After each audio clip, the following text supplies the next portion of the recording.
যে যুবক বিবাহ করতে চায় এবং আপনারা যারা বিবাহ করেছেন এবং আপনাদের যাদের মা, বোন, স্ত্রী, পুত্র, কন্যা যে কেউ এই ধরনের কাজের সাথে জড়িত আছে, তাদের উদ্দেশ্যে আমার নাসিহা, আপনি যদি পুরুষ হন, আপনার শরীরে যদি গায়রাত থাকে, গায়রাত কাকে বলে সেটাও বলবো, আপনি যদি পুরুষ হন, আপনার শরীরে যদি গায়রাত থাকে, 8 ঘন্টার জায়গায় 10 ঘন্টা পরিশ্রম করবেন, 10 ঘন্টার জায়গায় 12 ঘন্টা পরিশ্রম করবেন, 12 ঘন্টার জায়গায় 16 ঘন্টা পরিশ্রম করবেন, 16 ঘন্টার জায়গায় 24 ঘন্টায় পরিশ্রম করবেন, কিন্তু ওই পরিমাণ টাকা কামাবেন যেন আপনার স্ত্রী, পুত্র, কন্যাকে এই ধরনের নিম্নমানের কাজ করতে না হয় 2টা টাকার জন্য।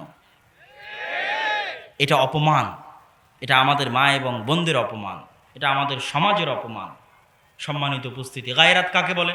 রাসূলুল্লাহ সাল্লাল্লাহু আলাইহি ওয়াসাল্লাম বলেছেন, লা ইয়াদখুলুল জান্নাতা আদ-দায়ুস, দায়ুস জান্নাতে যাবে না। দায়ুসকে, দায়ুস শব্দের শাব্দিক অর্থ হচ্ছে শুকুর বা শুকুরের চর্বি। দায়ুস শব্দ আরবিতে শুকুর অথবা শুকুরের চর্বির জন্য ব্যবহার করা হয়। দিয়াসাহ মানে শুকুরের চর্বি, যার মধ্যে প্রচুর পরিমাণে শুকুরের চর্বি থাকে তাকে বলে দায়ুস। তাহলে হাদিসের অনুবাদ দাঁড়ালো, লা ইয়াদখুলুল জান্নাতা আদ-দায়ুস, শুকুর বা শুকুরের চর্বি জান্নাতে যাবে না। কিন্তু শুকুরের জন্য কি জান্নাত জাহান্নাম আছে? কুকুর শ্রীগালের জন্য কি জান্নাত জাহান্নাম আছে? তাহলে আল্লাহ রাসূল যে বলছেন শুকুর জান্নাতে যাবে না, তাহলে এর অর্থ কি? এর অর্থ হচ্ছে ওই পুরুষ জান্নাতে যাবে না যেই পুরুষের রক্ত আর আদম সন্তানের রক্ত হয়ে নাই, যেই পুরুষের চর্বি আর আদম সন্তানের চর্বি হয়ে নাই, যেই পুরুষের রক্ত মাংস পচে গলে শুকুরের রক্ত এবং শুকুরের চর্বিতে পরিণত হয়ে গেছে, ওই পুরুষ জান্নাতে যাবে না। তাহলে এটা আবার কোন পুরুষ? যার রক্ত আর মানুষের রক্ত নাই, শুকুরের রক্ত হয়ে গেছে। কেন আল্লাহ রাসূল তো বলছে শুকুর জান্নাতে যাবে না, তো শুকুরের তো জান্নাত জাহান্নামই না। তাহলে ওই মানুষ জান্নাতে যাবে না যার রক্ত শুকুরের রক্ত পরিণত হয়ে গেছে। তো কে সে মানুষ? পৃথিবীতে আল্লাহ সুবহানাহু ওয়া তাআলার 2টা সৃষ্টি জীব আশ্চর্য, এক উট আর একটা শুকুর।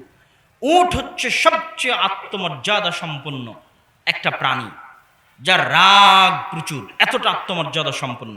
তার স্ত্রীর কাছে যদি অন্য কোনো পুরুষ উট আসে, তো এই উট এতটা ক্ষিপ্ত হবে যে মারতে মারতে মারতে মারতে ওই পুরুষ উটকে মেরেও ফেলতে পারে। এর নাম হচ্ছে উট, অনেক আত্মমর্যাদা সম্পন্ন। এই জন্য আজ থেকে 20-30 বছর আগেও যখন আরবের মানুষেরা শুধু উটের গোস্ত খেয়ে থাকতো, তখন তাদের মধ্যে অটোমেটিক এই গায়রাত বোধ কাজ করতো, আত্মমর্যাদা কাজ করতো নিজেদের মা এবং বোনদের পর্দার জন্য। কেননা তারা উটের গোস্ত খায়। আর শুকুর, শুকুরকে যদি আপনাদের দেখার সুযোগ হয় তাহলে দেখবেন পৃথিবীর সবচেয়ে নিকৃষ্ট প্রাণী হচ্ছে শুকুর। সবচেয়ে অপরিষ্কার অপরিচ্ছন্ন জায়গায় থাকে এবং খায় শুকুর। অত গান্দা ময়লা অপরিষ্কার অপরিচ্ছন্ন জায়গায় পৃথিবীর কোনো প্রাণী থাকে না। শুধু তাই নয়, অপর শুকুরের নিতম্ব থেকে, পিছন থেকে গু পেশাব পায়খানা চেটে খেতেও আর এক শুকুরের দ্বিধাবোধ হয় না। এমনকি ওই শুকুরের স্ত্রী যে, তার সাথে যদি অন্য পুরুষ শুকুরও এসে খারাপ কাজ করে, তবু এই শুকুরের কোনো দ্বিধাবোধ হয় না।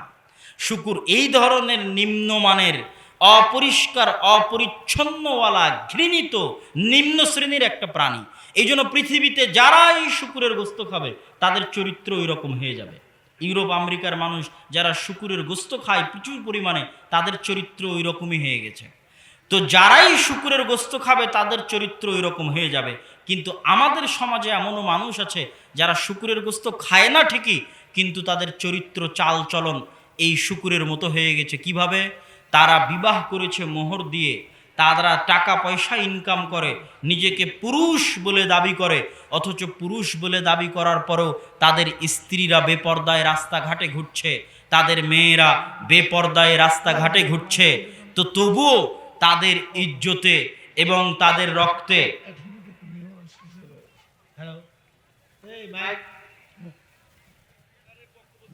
গোবিন্দগঞ্জ মেয়র সাহেবের আগমন, শুভেচ্ছা স্বাগত। এবং কামারগঞ্জ ইউনিয়ন চেয়ারম্যানের আগমন, শুভেচ্ছা স্বাগত। আমাদের প্রাণপ্রিয় আমার ছোট ভাই গোবিন্দগঞ্জ পৌরসভার সম্মানিত চেয়ারম্যানকে আসন গ্রহণ করার জন্য আহ্বান করছি।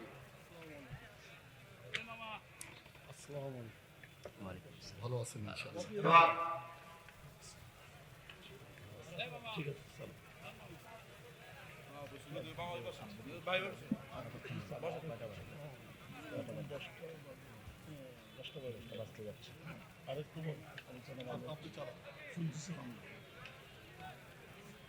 সম্মানিত উপস্থিতি,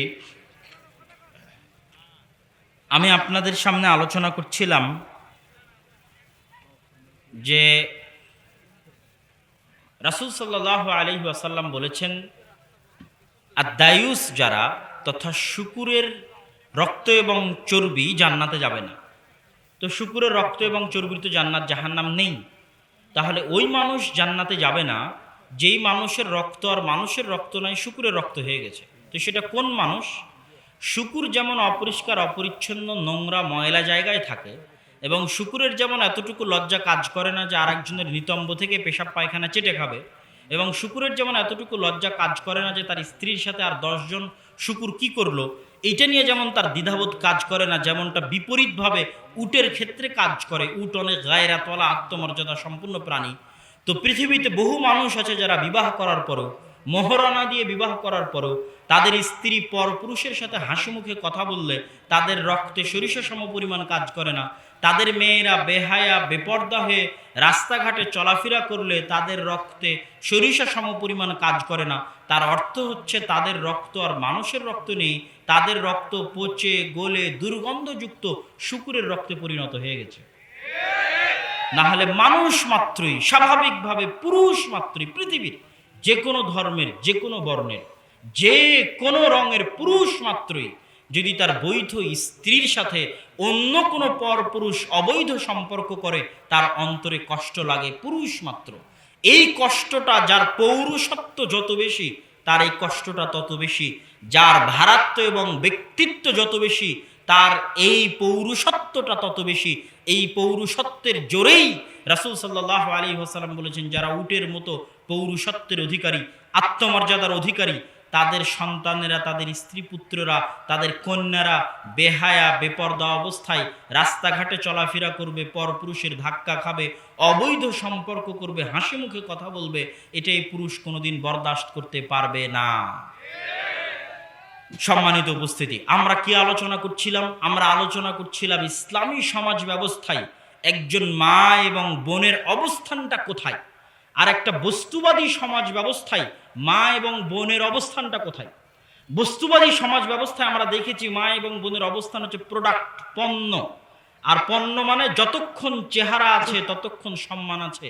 যেই দিন চেহারা নষ্ট হয়ে যাবে, 35-40 পার হয়ে যাবে, ওই দিন বস্তুবাদী সমাজ ব্যবস্থা ওই মেয়েকেই, যাকে মাথায় তুলে নাচতো, তাকে ডাস্টবিনে ফেলে দিবে।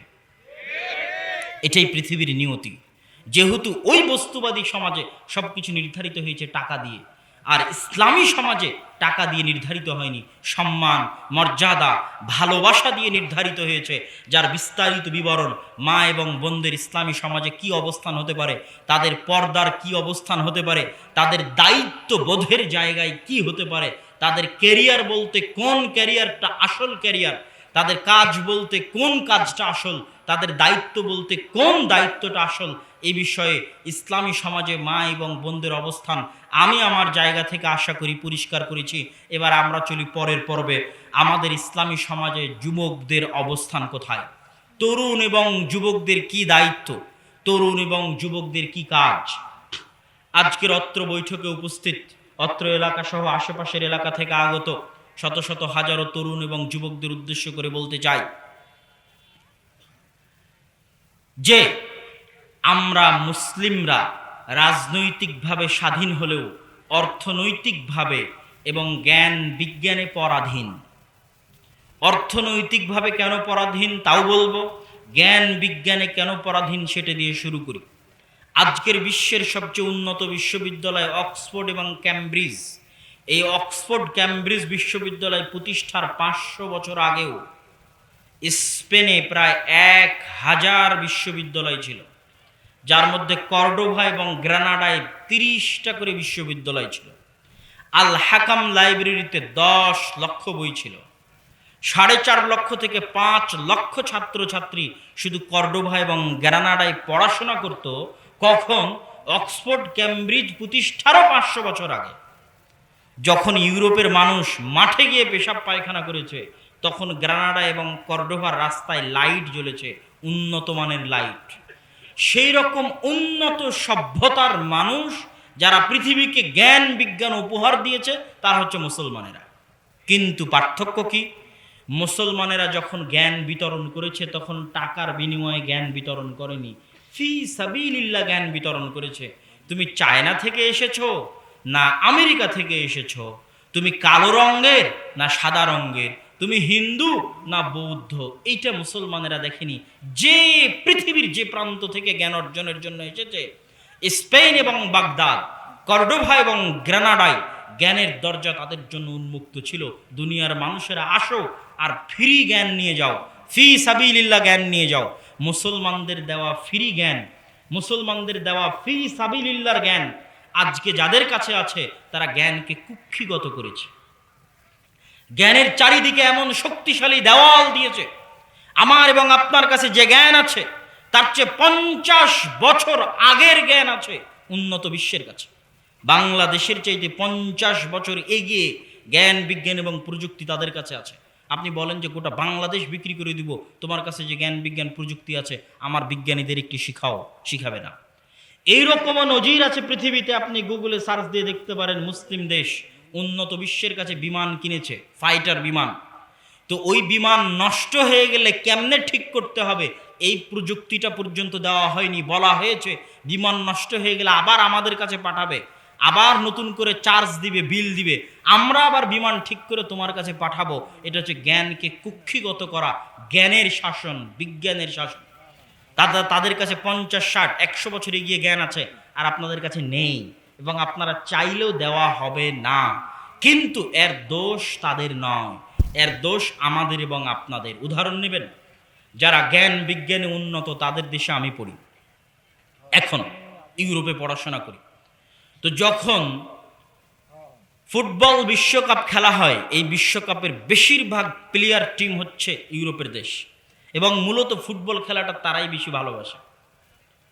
তাদের মতো একটা দেশের উন্নত কোনো বিশ্ববিদ্যালয়ের কোনো একটা ছবি যদি কেউ দিতে পারে যে অক্সফোর্ড বিশ্ববিদ্যালয়ের 10 জন ছাত্র এক জায়গায় একত্রিত হয়ে খেলার স্কোর চেক করছিল এবং আনন্দ করছিল, আবার খেলায় জিতার জন্য পিকনিক করছিল, এরকম একটা ছবি, একটা নিউজ গোটা অক্সফোর্ড, গোটা ক্যামব্রিজ, গোটা হার্ভার্ড, ইউরোপ এবং আমেরিকার কোনো বিশ্ববিদ্যালয়ের যে অমুক খেলায় জিতার জন্য অমুক অনার্সের অমুক ব্যাচের ছাত্ররা একত্রিত হয়ে একটা পিকনিক আয়োজন করেছে, একত্রিত হয়ে অমুক ছাত্ররা খেলাটা দেখছিল এবং আনন্দ উপভোগ করছিল, এরকম একটা নিউজ আপনি দেখাতে পারবেন না। কিন্তু একই টাইমে, সেম টাইমে যে বিশ্ববিদ্যালয়ের লিস্টে নামই নাই, 1500 এবং 1000 বিশ্ববিদ্যালয়, পৃথিবীর শ্রেষ্ঠ 1000 এবং 1500 বিশ্ববিদ্যালয়ের লিস্টের মধ্যে যে বিশ্ববিদ্যালয়ের নামই নাই, অথচ সেটাই নাকি বাংলাদেশের সবচেয়ে উন্নত বিশ্ববিদ্যালয়। অবশ্যই বাংলাদেশের সবচেয়ে উন্নত বিশ্ববিদ্যালয়, কিন্তু পৃথিবীর শীর্ষস্থানীয় 1000-1500 বিশ্ববিদ্যালয়ের মধ্যে এই বিশ্ববিদ্যালয়ের নাম নাই। ওই বিশ্ববিদ্যালয়ে সারা বাংলাদেশ থেকে যারা A+, গোল্ডেন A+ পেয়েছে তারা রাত দিন পড়াশোনা করে বিশ্ববিদ্যালয়ে চান্স নিয়েছে। ওই বিশ্ববিদ্যালয়ে চান্স পাওয়া দেশের মেধাবী সন্তান যারা আজ থেকে 4-5 বছর পর BCS পাশ করে সারা বাংলাদেশের সকল স্তরে, সচিবালয় থেকে শুরু করে পুলিশ, আর্মি থেকে শুরু করে র্যাব থেকে শুরু করে সকল জায়গায় দায়িত্ব পালন করবে, ওই সমস্ত দেশের উন্নত শীর্ষ মেধার অধিকারী সন্তানেরা হাজার হাজার ছাত্র বিশাল টিভি স্ক্রিনের সামনে দাঁড়িয়ে ঘন্টার পর ঘন্টা বসে খেলা দেখবে, আর আপনি বলবেন যে আপনি গোলাম হবেন না, তো কে গোলাম হবে? আপনি যদি গোলাম না হন তো কে গোলাম হবে? আপনি আমাকে উত্তর দেন, কে গোলাম হবে? এবং আমার এবং যুবকদের, আজকে যে যুবকরা উপস্থিত হয়েছে তাদের উদ্দেশ্যে বলতে যে আমার ছোট্ট অবজারভেশন, যে বাংলাদেশের যুবকদের যদি আমি সামারি টানি, যে তাদের গোটা লাইফের সামারি কি, বর্তমান যুবকদের, বর্তমান জেনারেশনের তাদের সামারি হচ্ছে জন্ম হবে, জন্ম নিবি, মানে তোদের জন্ম হবে, জন্ম নিবি, জন্ম নেওয়ার পরে কি হবে?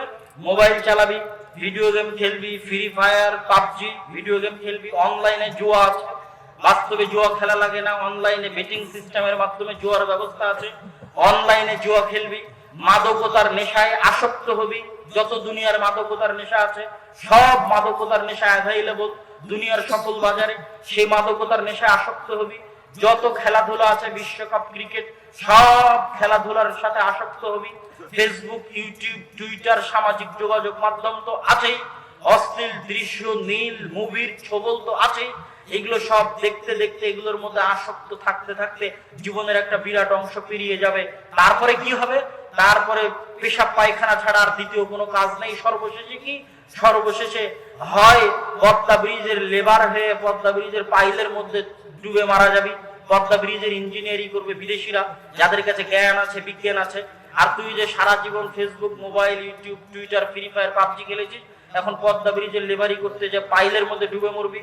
আর না হয় প্রবাসী হয়ে সৌদি আরব, কুয়েত, কাতার, বাহরাইনে টয়লেট সাফ করবি, অন্যের টয়লেট সাফ করা টাকা দেশে পাঠাবি, সেটাই নাকি আবার উন্নয়ন। তারপরে দুনিয়া থেকে বিদায় নিবি।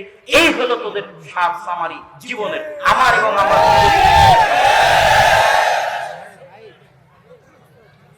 আমি যদিও তুই করে বললাম, কিন্তু কষ্ট নিবেন না। যে সমস্ত ভাইয়েরা প্রবাসে কাজ করছে, আমি তাদের কষ্ট দিতে চাইনি, কষ্ট দেওয়ার উদ্দেশ্য নয়। কিন্তু আমাদের জীবনে সামাজিক এর বাইরে আমরা করছি কি? এর বাইরে আমরা করতে পেরেছি কি? পারলাম কি করতে বলে? এর বাইরে আমরা কিছুই করতে পারিনি। এবং এই দোষ কুশ্চিন্তারও তাদের নয়, এই দোষ আমাদের এবং আপনাদের, এই দোষ যুবকদের, এই দোষ এই প্রজন্মের। তাদেরকে জানতে হবে যে যারা ফ্রি ফায়ার, পাবজি আবিষ্কার করেছে, তারা কোটি কোটি টাকা মনোবিজ্ঞানীদের পিছনে খরচ করে, ইনভেস্ট করে। এক একটা মানুষের সাইকোলজিস্ট যারা, তাদের পিছনে কোটি কোটি টাকা দিয়ে বলে যে ভাই এমন সিস্টেমে সফটওয়্যার ডেভেলপ করেন যে একবার যদি সফটওয়্যার ব্যবহার করা শুরু করে, গেম খেলা শুরু করে, জীবনে যেন বের না হতে পারে। বলে ফেসবুকের ফিচার গুলোকে এমন ভাবে সাজান, নতুন নতুন আপডেট দেন। প্রতিনিয়ত যে ফেসবুক তার ফিচার চেঞ্জ করে। আগে রিল ছিল না, এখন রিল নিয়ে এসেছে। আগে রিঅ্যাক্ট করার কোনো অপশন ছিল না, এখন নিয়ে এসেছে। এই যে প্রতিনিয়ত ফিচার নিয়ে আসে, এটার পিছনে কোটি কোটি টাকা দিয়ে গবেষণা হয় যে এমন ফিচার তৈরি করে যে মানুষ একবার ফেসবুকে ঢুকলে যেন 1 ঘন্টার আগে বের না হতে পারে। একটা ঘন্টা সময় নষ্ট, প্রোডাক্টিভিটি নষ্ট হয়ে গেল। আপনি কি মনে করেন ঢাকা বিশ্ববিদ্যালয়ের সামনে যে ছেলেগুলো খেলা দেখছে, ওদের পারমাণবিক বম তৈরি করার মতো জ্ঞান নেই?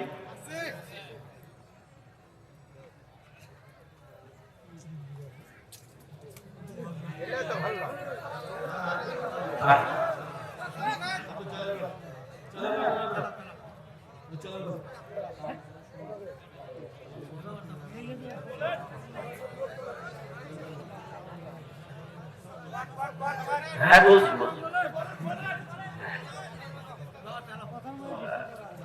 প্রোডাক্টিভিটির কথা বলছিলাম, তাই না? হ্যাঁ, কি বলছিলাম? হ্যাঁ, যে ঢাকা বিশ্ববিদ্যালয়ের সামনে যে ছাত্ররা বসে থেকে খেলা দেখছে, তাদের ব্রেনের মধ্যে ওইরকম শক্তি নাই যে তারা পারমাণবিক বম আবিষ্কার করতে পারবে। তাদের ব্রেনের মধ্যে ওইরকম শক্তি নাই যে তারা মঙ্গল গ্রহে, চন্দ্র গ্রহে যেতে পারবে। আছে। এবং এখানে যত যুবক বসে আছে, তাদের ব্রেনের মধ্যে কি শক্তি নাই? আছে। প্রত্যেকটা সবাই আদমের সন্তান। যারা আবিষ্কার করছে, যারা উন্নত হচ্ছে, ওরাও আদমের সন্তান। আর আমরা যারা অনুন্নত অবস্থায় আছি, আমরাও আদমের সন্তান। কিন্তু আমাদের মূল্যটা কোথায় পৃথিবীতে? আপনি আজকে যদি আমার এবং আপনার মূল্য দেখতে চান, গড়ায় বাংলাদেশের পাসপোর্ট ঝুলাবে, পাসপোর্ট ঝুলিয়ে সীমানার বাইরে বের হবে, তাহলে আপনি বুঝবেন আমার এবং আপনার মূল্য কোথায়। ওই যে দেশে খেলা দেখে লাফাচ্ছিলেন, ওই দেশের ভিসার জন্য কিন্তু আবেদন করে, নিজে ফিরে ভিসা।